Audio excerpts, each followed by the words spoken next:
Experiencing content. Boy, I'm just running out of fucking hats to use for these openings. I gotta stop this.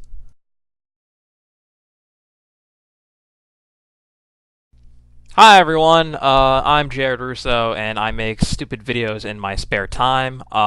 This is the final experiencing content for the year. Then I'm going to go on vacation with my family for the holidays, and then I'll probably start doing some new stuff in January if I feel like it, which I probably will, because I have a lot of ideas, and just a lot of boring days where I feel like doing something silly. Essentially, the reason I started making these videos was because I used to be the gaming editor of a website called geekbinge.com, and I used to do awesome articles and podcasts and videos, and I just had a lot of leftover stuff I never really got around to ever since the website sort of shut down. We all got jobs and moved on, but I still like doing things creatively in my free time, so I sort of just continued the trend, and I really did it for myself, and I'm sort of glad that people watch and like them, most especially my friends. Shout outs to them, are the ones who watch and give me feedback.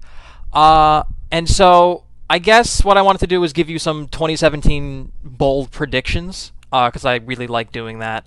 And also, I guess I'll just initially preface this with I don't give a lot of context to why I do the things I do, and I sort of aren't making these videos for anyone but me, but there's probably a lot of people who might watch, or I might give this to, or who might just sort of peek in and don't understand what I'm talking about, because I guess the nature of gaming and the gaming industry is so niche that if you don't understand the games or the references, and if you don't understand like where I'm coming from, it's just sort of hard to jump in and get it.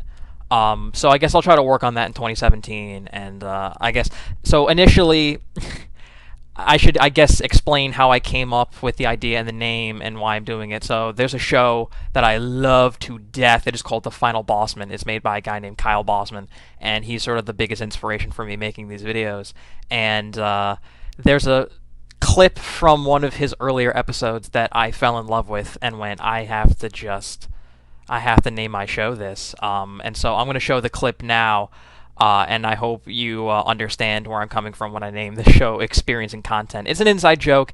It's a very stupid, sarcastic sort of whip at my favorite game company, but here it is. Still browse the great content I've come to love on Xbox. All downloadable content, New content, enjoying different types of content, exclusive content, new interactive content, new content, original content. Your content is available and it's stored in the cloud. Dominate human experience. It's an amazing experience. Web-powered applications and experiences. To control your entire TV experience Companion experience. Enhance the experience. and apply it to your entire TV experience. to create experiences, First ever game experience. harmonizing your experiences. And complete experience. Let's talk about the experiences enabled with all that power. All new experiences. New first ever experience. A new next generation Call of Duty experience. Shape your experience. Best shared communication experience in the living room. Get Skype experiences in widescreen HD. Connected experiences. You're going to experience a new generation of gaming. It enables the new experiences that you just saw. It's a new dynamic experience for the player. Well, your experience, Viewing experience. To reinvent the experience that we deliver. Entertainment experience. the new experiences, That experience The television viewing experience. Xbox Live experience. TV experiences, Work together to create all new experiences. to show some of the new experiences you'll find only on Xbox One. This partnership will redefine NFL experiences for the fan through exclusive and interactive content. And so the other thing I wanted to also work on is making these videos shorter, because apparently there's a direct correlation between how short your video is and how many views you get, but I really don't give a fuck about views. So I understand, like, it is a hassle to watch, like, really long videos, but, like, I just have a lot to say, and I'm not great at editing, and I like to ramble, and I don't know, there's just something, like, just inherent with, like, me making long videos, but I'll try to work on it. I'll maybe think about making shorter videos, or making them at least just 10 minutes, not making 20-minute videos. Because maybe that's more manageable, but whatever, I don't really care.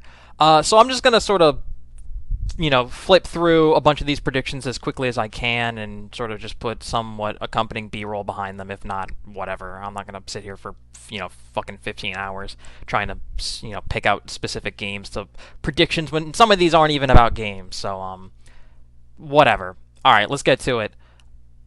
Okay, so I guess every time I make predictions, I always try to think about the unexpected.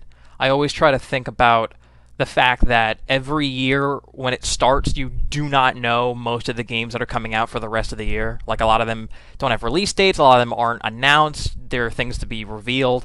And I always remember a letter I wrote to myself, I think in 8th grade. My social studies teacher was like, hey everyone, I want you to write letters to yourself when you graduate high school, and I'll mail them to you like 4 years, into the future. So I wrote this letter about the Nintendo Revolution, and I was like, oh my god, you get to play the Nintendo Revolution, it's going to be so cool.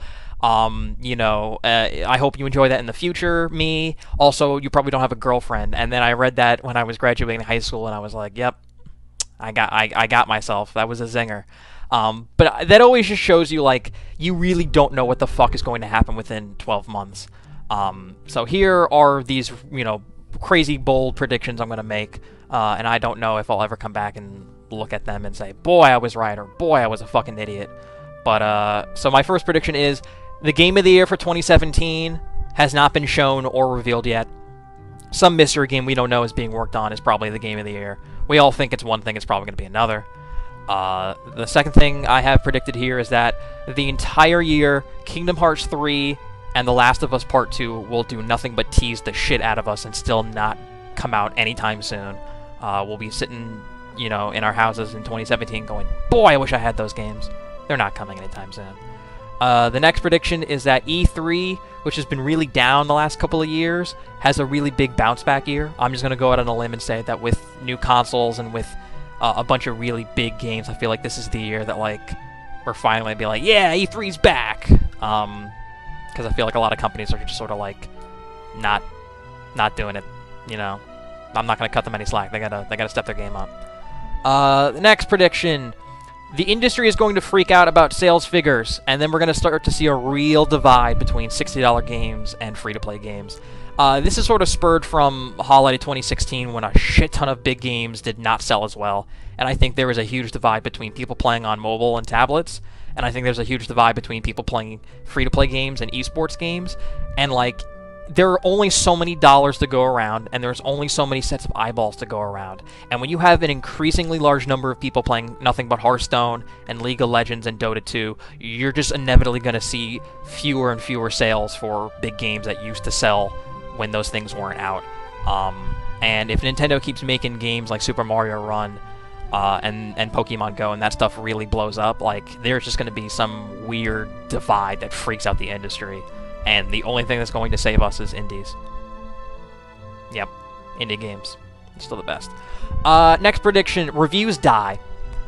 There was a lot of hubbub this year about reviews and whether they matter and whether companies sort of look at them, and I think that media is just going to be on life support, and advertising and money in media, that's a whole nother video, but, like, that is just going nowhere very quickly. It's going south.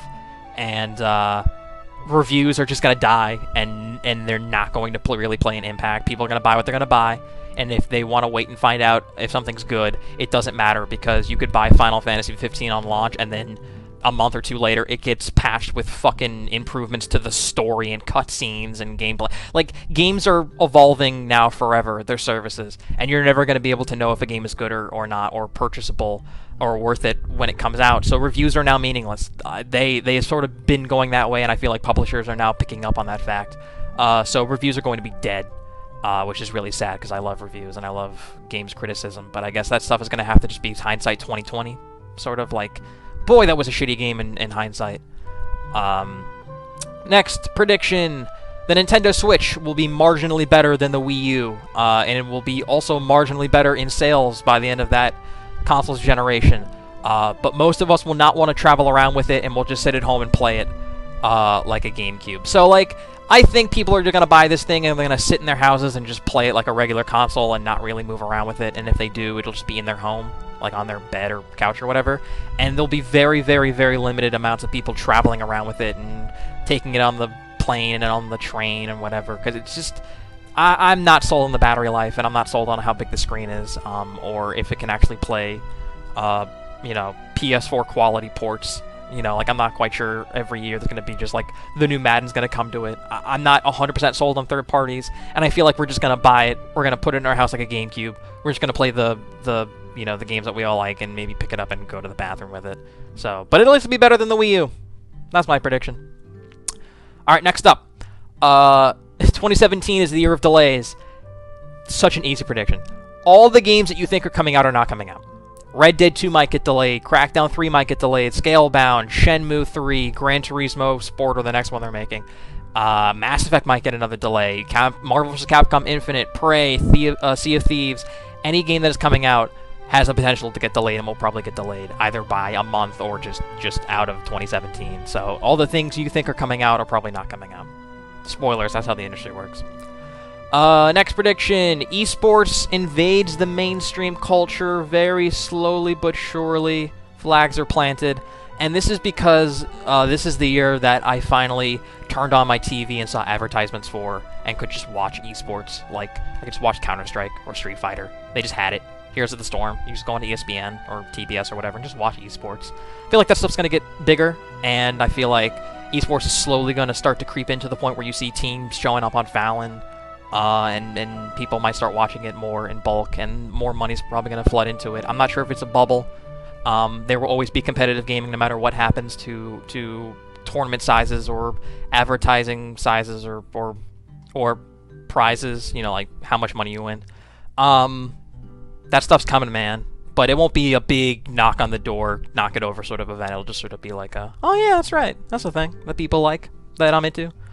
Next prediction, Valve gets off its lazy ass and does something not Dota related. I feel like the time is now. I feel like Valve is done with their VR stuff. You know, I really like the Vive and I like the stuff that they were doing for it. I'm not quite sure how much more they're going to get involved. I feel like they make something that's not Dota related. I know they keep updating that game forever, and that and Counter-Strike knife skins are the only way they make money now. And they have a license to print money, that's fine, they don't have to make a game, but they really should. They pay game designers in that studio. I know they're working on something, they have to release it. Or I'll just give up hope. Final prediction, Borderlands 3! I love Borderlands, and I really want to see Borderlands 3. Every time I make predictions about sequels that I really want and I think are coming, they never quite happen. Like, I always thought there would be a 16-bit sequel to Shovel Knight, and they just keep making, weird prequel things that are still 8-bit.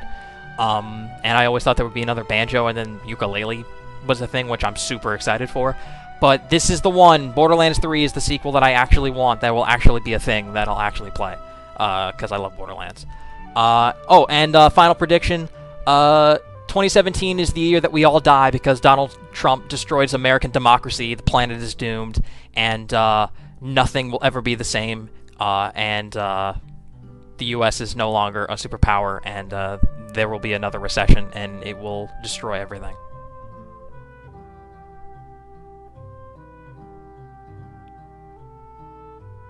So yeah, that's it. Those are my predictions. Thank you for watching my video, or all of my videos. Follow me on Twitter at @JaredRusso, and I will see you in 2017 with some cool other stuff, like an idea that I used to work on and will probably bring back, called the Level Design Hall of Fame, where I pick out very specific levels from games that I think are impeccable and try to break down why I think that way. We'll see how that works out. So thank you for watching, and I will see you next year when we all die.